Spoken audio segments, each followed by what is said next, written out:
qui est un peu une suite de ce qu'on a étudié la semaine dernière. Qu'est-ce qu'on a étudié la semaine dernière? On a étudié la semaine dernière si l'armée c'est une mitzvah, quelle mitzvah c'est, etc. C'est ça on a vu. On a vu. Maintenant, c'est lié à une situation philosophique très importante sur laquelle on n'a pas parlé. Comment est-ce qu'on doit agir pour la Goula? On doit attendre que Dieu vienne nous délivrer, ou bien est-ce que nous devons nous-mêmes agir pour la délivrance? Voilà, c'est une question très importante. Hein? Le monde Haredi, c'est un monde qui pense, enfin en tout cas qui pensait, et peut-être qui pense encore aujourd'hui, ça dépend, ça dépend qui, qu'on n'a pas le droit de troquer ta caisse, de vouloir faire avancer le temps. Il faut attendre patiemment que Akadosh Baruch Hu se déclare. Nous, on doit faire les mitzvot. Grâce aux mitzvot qu'on va faire, eh bien, la Goula va venir. Alors, je vais vous apporter une Gemara et un Midrash, la Parshat Beshalach, qui renforce cette thèse-là.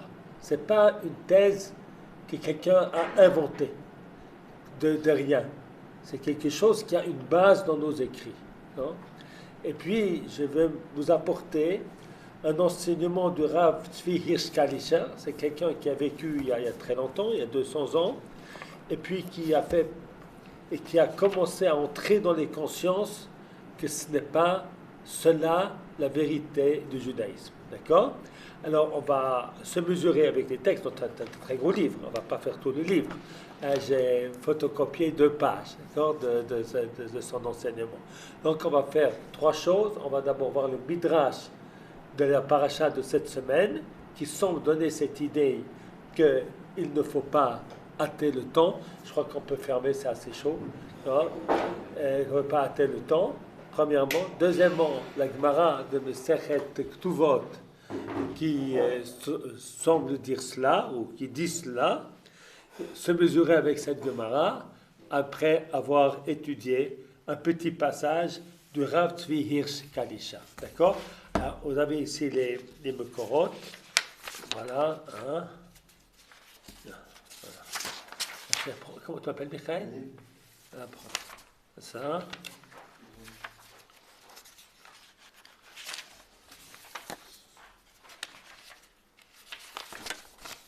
Je sais que c'est pas assez. Gardez 1 sur 2. Hein.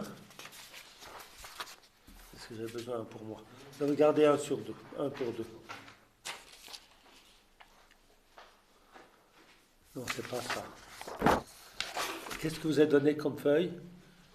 Le Midrash Rabbah. C'est Midrash Rabbah. Alors ça, c'est juste. Et ça, c'est juste. Moi, j'ai une autre feuille qui n'est pas juste. Donnez-moi une feuille comme ça. Voilà. Alors, on va d'abord rapporter le verset de la paracha de cette semaine. Vayhi beshalach paro et aham, velo nacham Elohim derech eres plishtim ki karovu.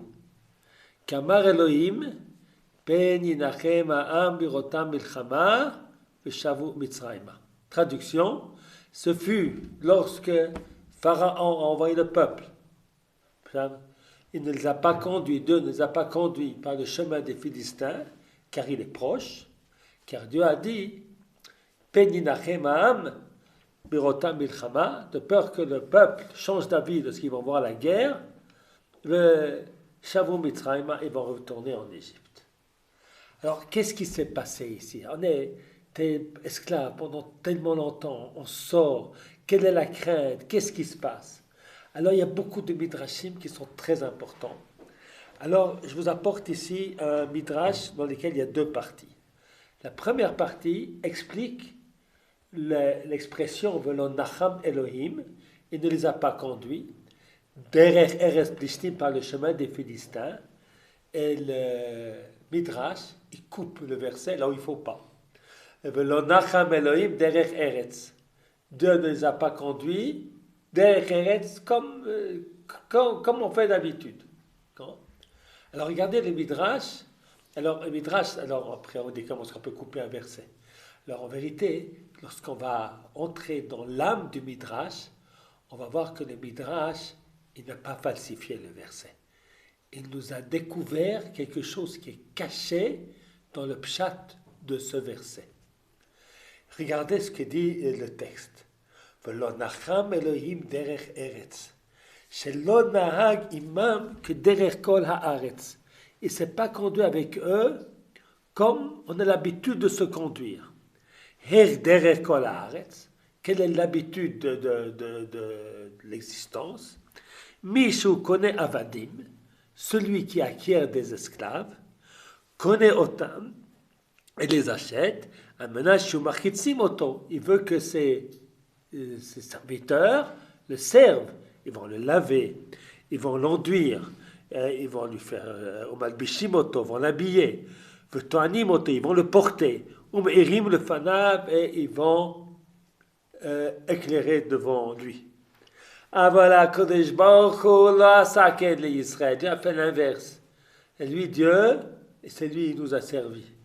Et alors, il nous a lavé, il nous a enduit, il nous a habillés, et puis il nous a portés sur les ailes d'aigle et éclairés devant nous. Il apporte les versets. D'accord? Voilà la première partie du Midrash. Qu'est-ce que ce Midrash vient nous enseigner? Alors, on dit, quelles sont les choses que Dieu a fait pour le peuple juif? Quelles sont les choses qui sont marquées dans le Midrash? Il les a lavés, il les a enduits, il a mis de la crème. Hein? Qu'est-ce qu'il a fait encore? Il les a habillés, il les a portés, il a éclairé devant eux. Hein? Dites-moi, on fait ça pour qui? Pour un enfant, très très bien. C'est quelque chose qu'on fait pour un bébé, non? Alors, c'est peut-être vrai que chez les présidents, je sais pas, ils ont des gens pour les habiller, pour des machins, je sais pas. Mais la description ici, c'est la description de ce qu'on fait pour un bébé. Alors, c'est très important ce qu'on explique ici pour comprendre l'âme profonde du Midrash. Qu'est-ce que dit le Midrash, le pshat du verset? Dieu ne les a pas conduits par le chemin des Philistins. Pourquoi? Qui Carrefour, c'est proche. Et qu'est-ce qui va arriver? Le peuple va changer d'avis lorsqu'il va voir la guerre. Il va vouloir rentrer en Égypte. Qu'est-ce que dit Ma? Comment on dit Égypte? Il va vouloir retourner en Égypte. Hein? En hébreu, comment on dit? Le Shavu Mitzrayma. Mitzrayma. Le Mitzrayim en Égypte, c'est Mitzrayma. C'est ça, comme on dit, le lechet, l'Yerushalayim, d'aller à Jérusalem.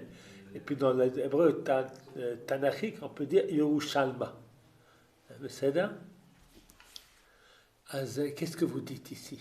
Qu'est-ce que ce verset, dans le Pshat, vient nous dire sur le peuple d'Israël? C'était un nouveau peuple, peut-être qui. C'est un nouveau peuple, très très bien. C'est Michael? Daniel, très bien. C'est un nouveau peuple.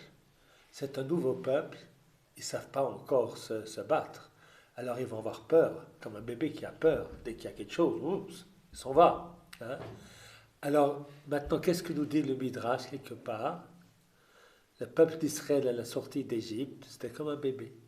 Hein? Et ça va garder ça dans la tête pour la suite du Midrash. La suite du Midrash, Velonacham Elohim derech eret plishtim. Alors maintenant, on prend le pshat, le chemin des Philistins. Qu'est-ce que ça dérange de prendre le chemin du Philistin? Alors, le Midrash nous explique comme ça. Lama. Et là, c'est Taou Shifto shel Ephraim.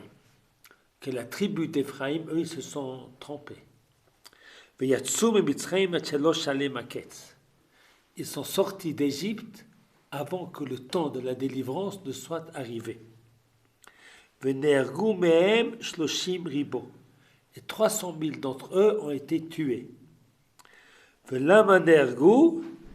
Pourquoi ils ont été tués? Parce qu'ils ont fait un compte que les 400 ans, c'est depuis que Dieu a apparu à Abraham Abinu lorsqu'il avait 70 ans, alors qu'il fallait compter depuis la naissance d'Isaac. Ça, ils ne savaient pas.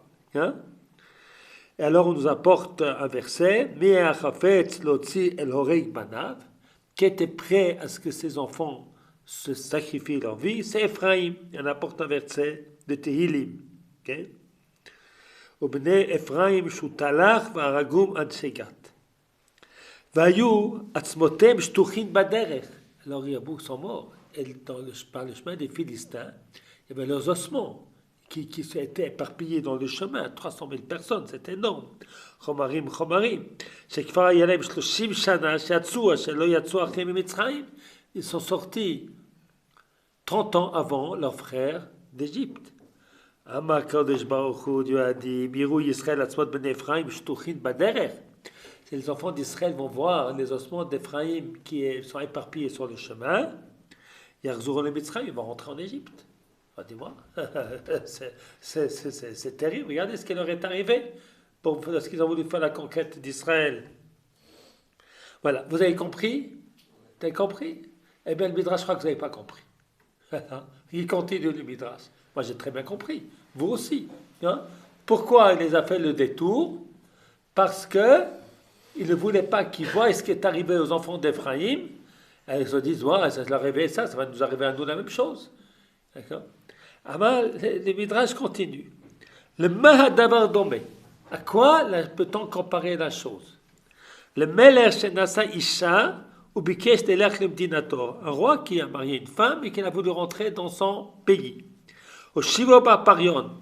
Il l'a assise dans une Mercedes, hein, à Parion, c'est, je ne sais pas comment c'est avec des chevaux et tout ça. Et puis il n'a pas réussi à entrer dans le pays et sa femme était morte.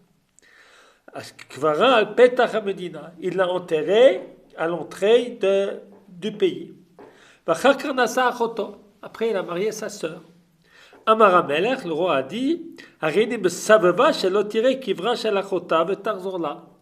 bien, je vais lui faire un détour pour qu'elle ne voie pas la tombe de sa sœur et puis qu'elle change d'avis, elle veut plus se marier avec moi. Qu'est-ce qui arrive avec ta femme? Maasa, qu'est-ce qu'il a fait? Vous avez compris maintenant? Ouais? Il y a le machal, il y a l'histoire. Alors, on croit que vous n'avez encore toujours pas compris le Midrash. Alors, il revient.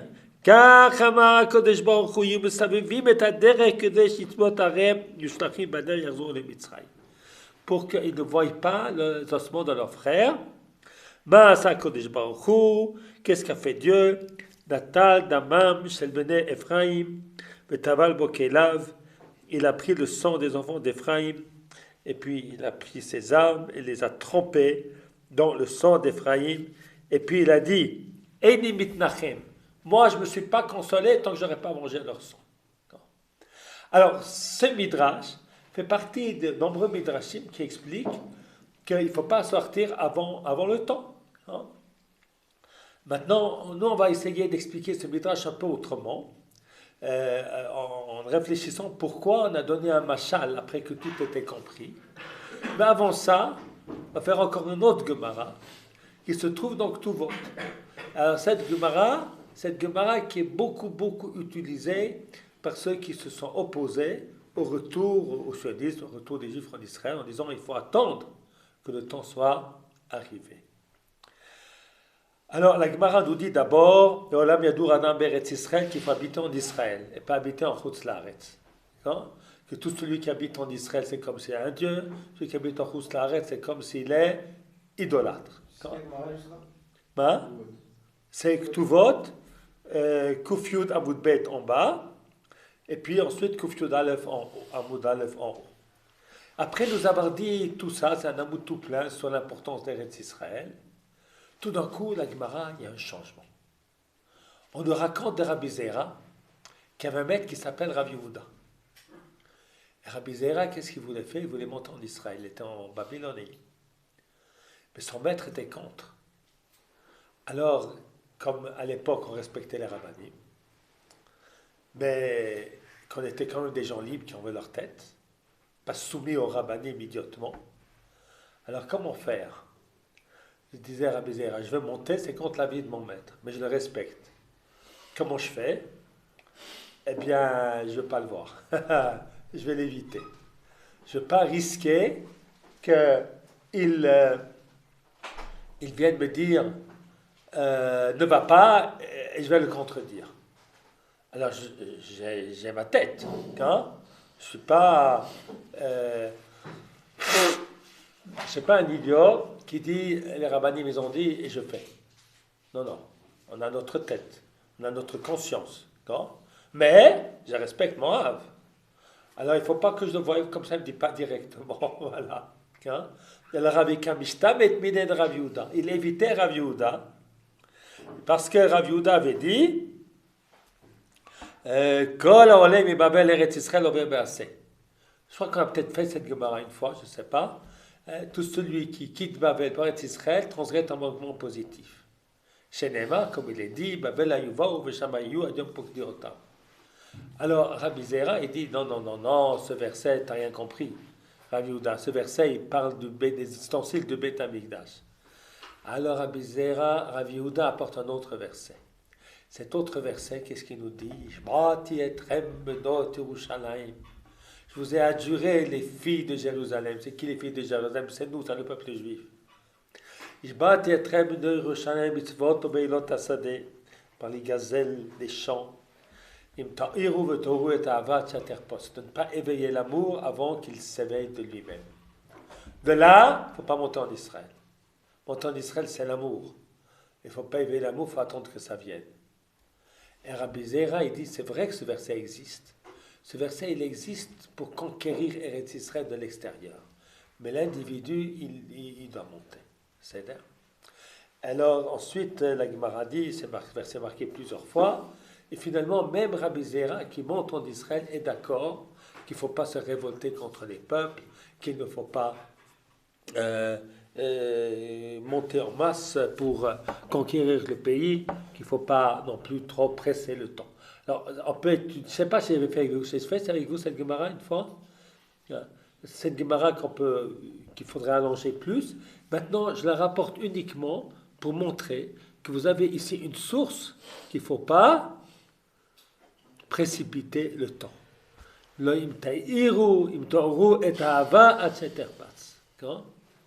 Voilà donc deux textes qui sont à la base d'une pensée qui sont opposés au sionisme. Le Seder.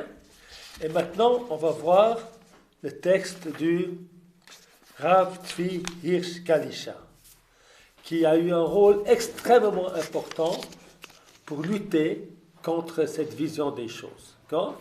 Et après, on va essayer de voir comment expliquer ces textes que nous avons étudiés. בסדר? אז גאולת ישראל אשר, page 37, אשר אנחנו מחכים לה. La délivrance d'Israël que nous attendons. אל יחשוב החושב כי פתאום ירד השם יתברך שמו משם ארץ לאמור לעמוד צאו. Ne pensez pas qu'il va venir un jour que Dieu va descendre du ciel et va dire à son peuple, voilà, on retourne. או ישלח משיחו כרגע מן השמיים, לתקוע בשופר גדול נתחי ישראל וקבצי ירושלמה. Bien qu'il y a un Messie qui va venir, qui va sonner le chauffard, après moi tous, on arrive à Jérusalem. ויעשה לו חומת אש ומקדש אל ממרומים נרד. Et qui va faire une muraille de feu pour nous protéger, et puis que le Beth Amikdash descende du ciel. Kasher iftiach al yedei avadav anuvim, comme il a promis par ses prophètes, ses habitants les prophètes. Loken korea maskil. C'est pas comme ça que ça va se passer.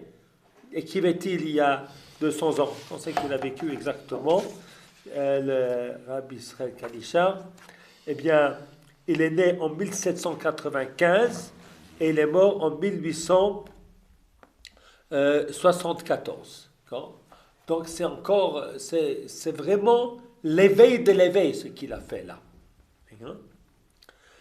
Alors, Vadaï, c'est certain, toutes les promesses d'Envim, tout va se réaliser. Mais pas tout de suite.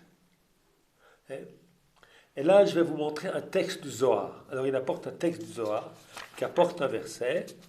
Et on ne va pas lire tout le Zohar. On va dire que dans le Zohar, c'est marqué. On va faire un petit peu le début. La page 38. Alors, Bezimne, la deuxième ligne, de Kutchebrichu Yokimlov Yafiklon Migaluta. Lorsqu'il va arriver le temps qu'Akadosh Baruch Hu va nous éveiller, nous sortir du Galout, Kedin iftach lo pitra de noura dakik zeir. Il va nous ouvrir une petite lumière, une petite fente, et une petite lumière qui sort, toute petite. Oh, le bessar pitrachin de deurav mine. Puis ensuite, une ouverture un petit peu plus grande.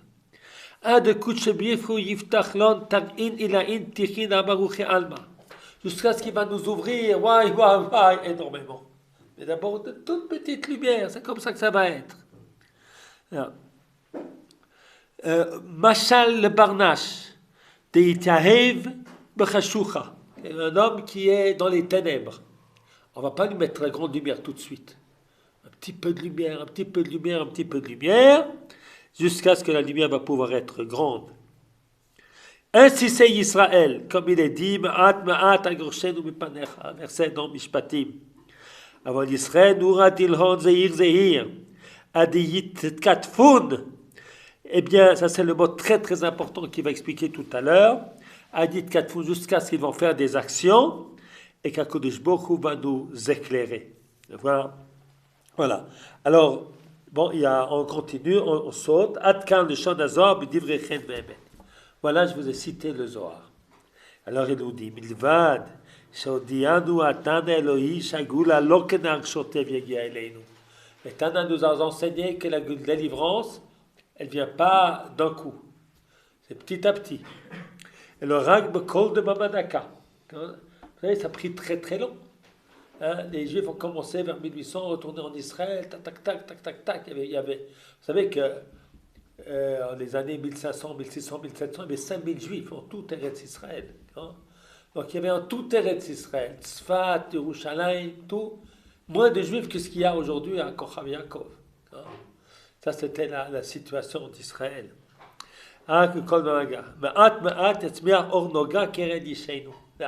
Déjà à son époque, c'était le début.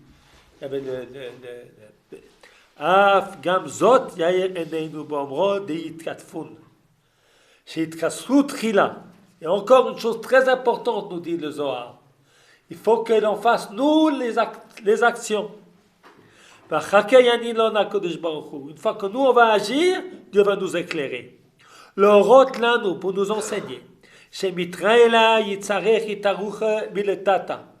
Il faut un éveil qui vienne d'en bas.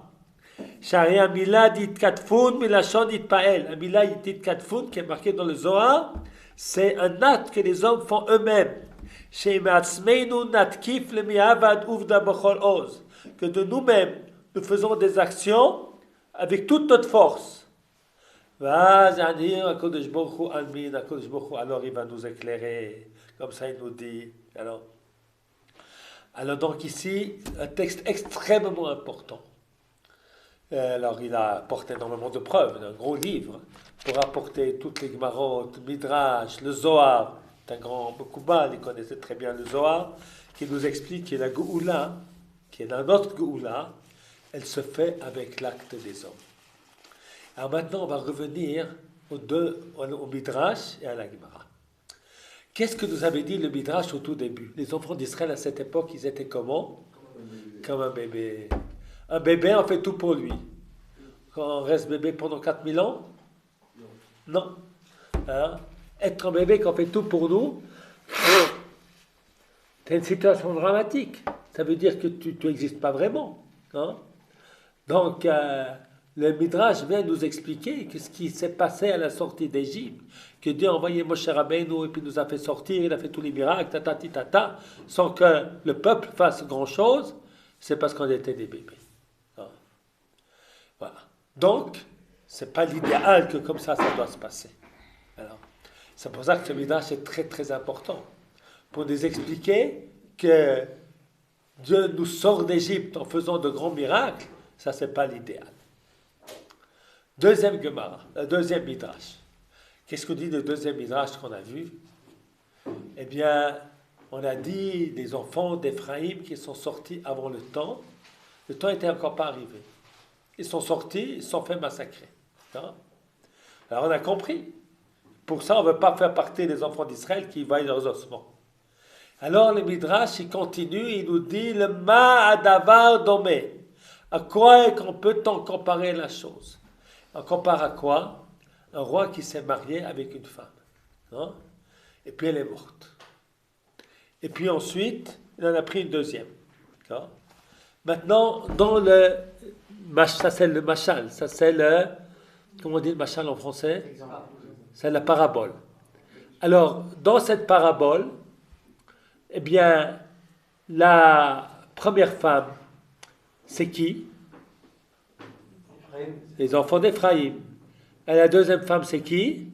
le reste. Le reste. D'accord? Maintenant, c'est qui est le plus aimé par un roi? Le premier? La première femme. Donc le Midrash vient nous dire ici, c'est pas seulement qu'on a répété. Ne pensez pas que ce qu'ont fait les enfants d'Éphraïm, c'est pas bien. Taou. C'était pas le temps.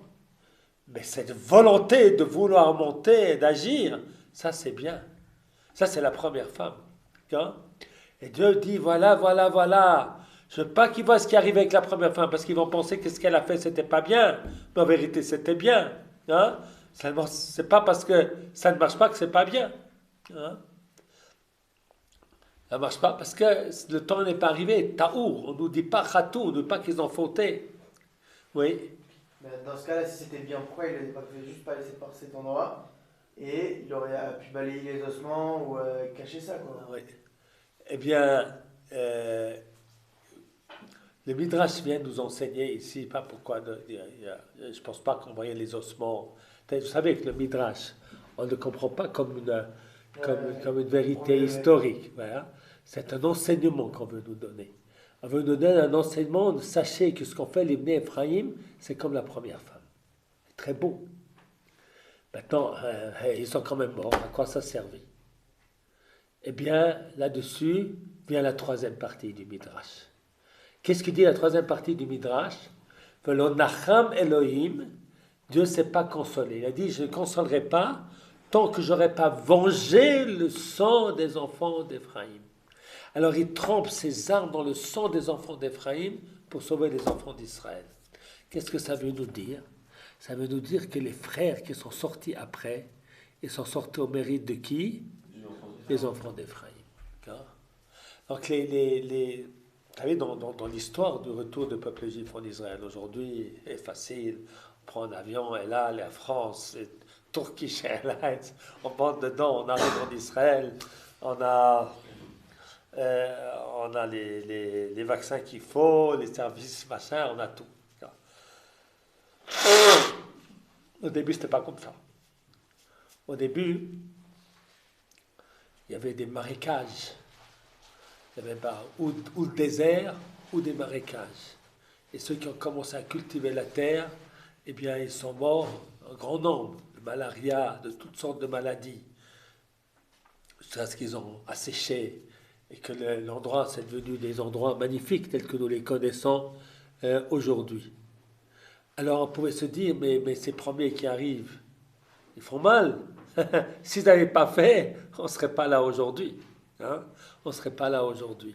Donc on vient nous dire ici combien c'est important. Là, il n'y avait pas d'État à l'époque. Il n'y avait rien du tout. Il n'y avait rien du tout. Il y avait une opposition des Arabes sur place, des autochtones. Hein? Et les gens sont arrivés, encore un petit morceau de terre, acheter encore un morceau de terre, acheter encore un morceau de terre, cultiver encore. Ça a pris beaucoup de temps. C'est une histoire de 150 ans, toute cette histoire du retour avant que l'État d'Israël soit créé. Alors un des grands acteurs de tout cela, sur le plan émoudi, ça a été le Rav Kalisha. Il y a aussi un Rav Mohalivin, très important. Et puis ensuite, plus tard, ça sera le Rav Kook aussi qui va comprendre cela. Et ça, c'est donc des idéologies très importantes. Maintenant, qu'est-ce qui se passe avec la Gemara de Ktuvot? Alors, on voit quand même quelque chose d'important qui a des temps. Bon, maintenant, nous, est-ce qu'on sait quand le temps est arrivé? On n'a aucune idée. On n'a pas de prophète. Le temps des prophéties est fini. Hein? Alors, en fait, lorsque les choses commencent à marcher un petit peu, c'est cette petite lumière. Si de 5 000 juifs, on a passé à 10 000, à 12 000, à 15 000, à 20 000, 50 000, à 60 000. Ensuite, la famine, ça a baissé. Et puis c'est remonté. Quand alors on sait qu'on est dans une période qui est une période de délivrance. Parce que je vais vous expliquer ce qui s'est passé avec Rav Yehuda. Pourquoi Rav Yehuda s'est opposé au retour des Juifs en Eretz Israël à son époque. C'était quelle époque juste Hein? Quelle époque c'était à peu près C'est Rav Yehuda, c'est le 3e, 4e siècle, temps de la Gemara. Okay? Rav Yehuda, il a créé une yeshiva à Pompédita qui va durer 850 ans. Il a compris qu'à l'époque, on est entré dans une période d'exil. Et qu'il fallait.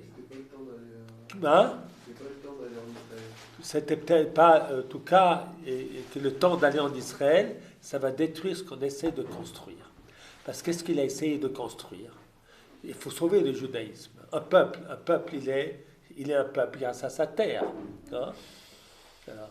Les Français, ils sont français parce qu'ils habitent en France. Hein?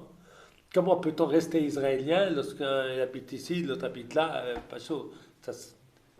Alors il a compris qu'il faut faire un nouveau centre. Ce centre nouveau, c'est quoi? Hein? Le Beth Midrash et la Yeshiva. Bediouk. Parce qu'envers la suite de la Gemara, c'est marqué qu'il a interdit même d'aller de Pompédita à Bekove, c'est-à-dire de se déménager d'un centre juif à une, qu'on appelle ça, une province. Hein? On appelle ça à Paris, il y a une banlieue. Voilà. Il n'est pas en banlieue. En banlieue, il n'y a pas de communauté. Il faut rester là où il y a la communauté. Et c'est tellement vrai. Aujourd'hui, on sait que là où il y a une communauté vivante avec des écoles, il y a moins de mariages mixtes que là où il n'y a rien du tout. D'accord? C'est l'évidence même. Donc c'est à cela qu'a travaillé Rabbi Yehuda. Hein? Et puis Rabbi Zera, il a compris quelque chose d'aussi vrai. On ne peut jamais abandonner notre terre. Hein? Alors, c'est peut-être vrai que ce n'est pas collectif, mais il faut individuellement, il faut toujours qu'il y ait des gens qui montent en Israël et puis qui rendent qui reste ce pays vivant. Hein? Le Rambam, il écrit quelque part, dans le Mitzvot assez 153, il écrit que s'il n'y avait pas de Juifs en Israël, eh bien on ne pourrait pas faire les fêtes. Parce que le calendrier, il a été fait en Israël. Et puis il passe en Chutz Laaretz grâce au fait qu'il y a des Juifs en Israël. S'il n'y a pas de Juifs en Israël, il n'y a plus de fête. Il n'y a pas de Pessah, pas Sukkot, pas Shavuot, comme ça écrit le Rambam. C'est-à-dire, la présence juive en Israël est extrêmement importante parce qu'il ne faut jamais qu'il y ait de coupure. Donc tous les deux, ils ont dit une vérité. Lui, il a dit la vérité, il faut soutenir le monde de la Torah, la nouvelle centralité, la synagogue et le Beth Midrash. Et puis l'autre a compris qu'il ne faut jamais abandonner Eretz Israël. Il y en a qui ont fait ça, il y en a qui ont fait ça. Chacun a fait son rôle historique.